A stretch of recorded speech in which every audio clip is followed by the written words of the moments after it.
8 years ago, the Bearcats played their first game as a Division I program. It was a 3-point win over Dartmouth in the West Gym. Tonight, the Bearcats will look for the first regular season conference championship in program history against UMBC. When the players step to the 18th tee with driver in their hand, just 420 yards separates them from championship or heartbreak.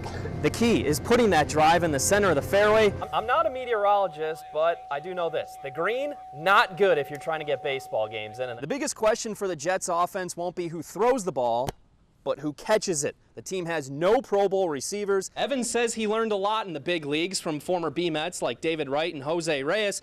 That'll help down in the clubhouse. But where Evans' greatest impact is going to be is back on the field here at NY6 Stadium. Too much freedom and not enough oversight. It appears that was the culture permitted in the Binghamton University men's basketball program under athletic director Joel Thier, and it's that culture that has Thier out of a job. So my last chance to show that I have any talent is here on the putting green. And just to try to make myself feel a little bit better, I'm going to challenge Joshua here to see who can get closest to the pin. Joshua, how old are you? 4. It's a cold, rainy October evening on senior night in Vestal, and that's just perfect for one special player. I'm so glad that I can play. I mean, I love soccer, and it's just, I'm always after every game. As long as I stay healthy and fit, I know that my heart will be healthy. But it wasn't always that way. Hours after he was born, doctors realized something was horribly wrong with Nick Patricia. I thought he was a little blue, but I just thought, wow, babies are blue. And they took him away, and they just never came back. And then hours and hours later, everybody came back and said he has what's called transposition of the great arteries. My aorta and pulmonary valve were switched, so when I was born, all the oxygenated blood was just staying in my lungs, and it wasn't going out through my whole body, so I was basically suffocating. They said, sorry, he has a condition that's not compatible with life. 2-day-old baby Nick was airlifted to a New York City hospital. A specialist from the Netherlands was flown in to perform a new surgery called the switch. They opened up my whole chest and had to take my heart out and put a balloon in while they operated on it, and then I was frozen to 20 degrees actually, and they had to take all my blood out. 3 hours later, the procedure was deemed a success. Because the surgery was so new, doctors could not make any long-term guarantees.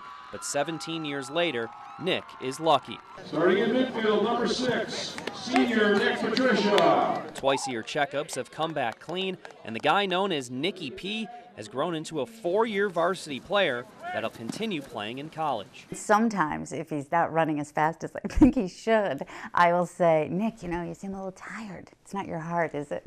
It seems like it doesn't even bother him at all. He works harder than any of us out here. I just feel lucky that I can do anything that I would do if I just had a normal heart. Nick gives new meaning to the term playing with heart, thankful for every minute on the field and every healthy breath in life. In Vestal, Justin Horowitz, Action Sports.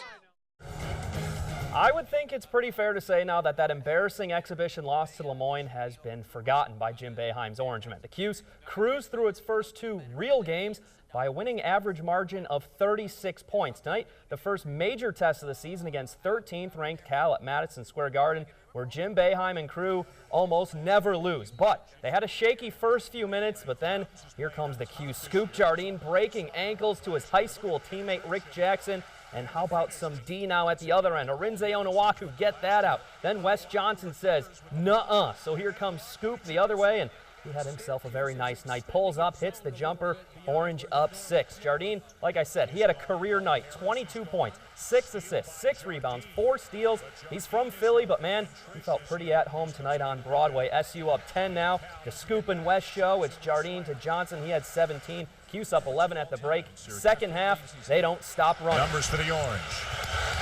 There's a high percentage look for Onawaku. So much for those preseason rankings. The Cuse is definitely in the house. They blow out Cal tonight at the Garden, 95-73. The biggest question in tonight's Broome Community College game against Herkimer was, how long would it take BCC to score? They had all sorts of trouble tonight. That's Herkimer's Ramil Williams, the hoop and the foul. They were up 12-0 right out of the gate. Hornets turn it over again. Ian Austin Miko, he's got 3 names. 2 points, though, right there. It's 14-0. Now, check this one out. Miko to Williams to Cliff Brown, 18-0. Herkimer and Broome coach Kevin Watson not real happy. We have to wait more than 7 minutes into the game. Finally, Nate Rittenberg takes it strong. The shutout is over, but the game's still very one-sided. Broome loses big, 83-44. Same two teams on the women's side, and say hello. Herkimer ranked 10th in the country. Home team was up 11 in the half, but Herkimer taking advantage of a huge size advantage. That's Cooperstown native Samantha Fox. She's 6'3". Then on the run, Courtney Tersey. She's 6'2".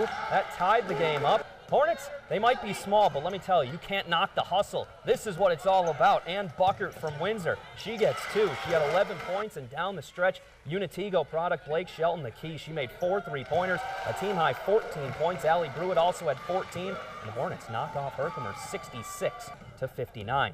A trio of Hartwick football players, 2 with local ties, have been named first team All-Empire 8 Conference. Running back Tosh DeMulder from Unitego is averaging nearly 6 yards a carry, and he scored 12 touchdowns. He ranks 3rd on the school's all-time rushing list. Joining him on the first team is Oneonta native Ben Tomeno. The senior defensive tackle leads the conference with 10 sacks and 15 tackles for loss. Wide receiver Noah Corman, also a first-team selection. The Hawks will play Union College on Saturday in the ECAC North Atlantic Bowl.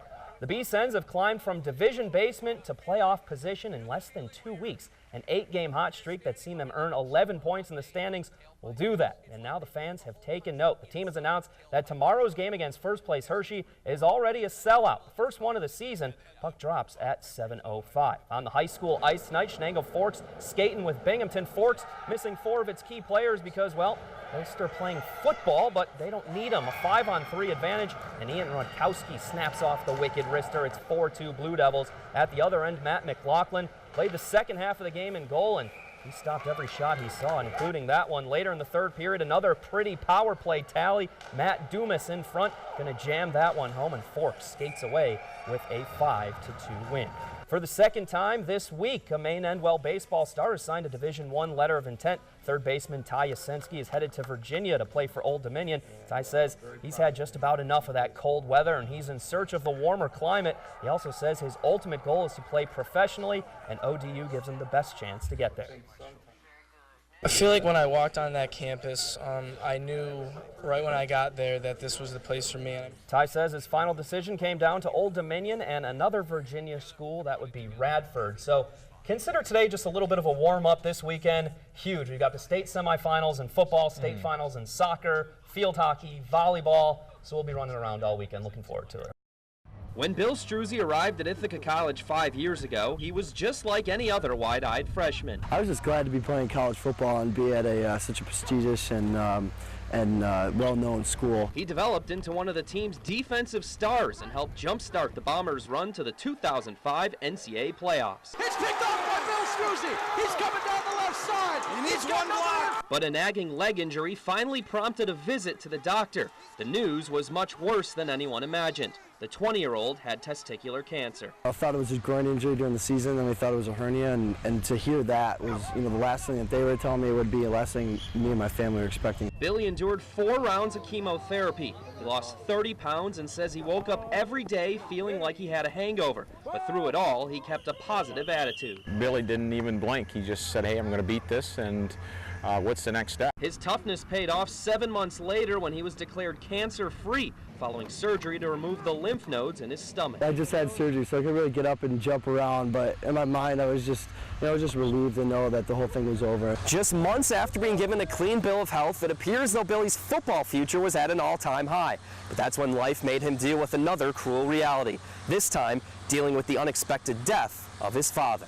I wasn't even getting over the fact that I, just recovered from cancer, and then that comes, and that was something that was even more unexpected than the cancer. Once again, Billy's teammates rallied around him, and this year, Billy made it back on the field for his senior season as the Bombers' defensive captain. This is like paradise. Last year was a tough year, and now being able just to come hang out with my buddies every afternoon and put the pads on is just the best thing I could imagine. And he definitely deserves it. In Ithaca, Justin Horowitz, Action Sports.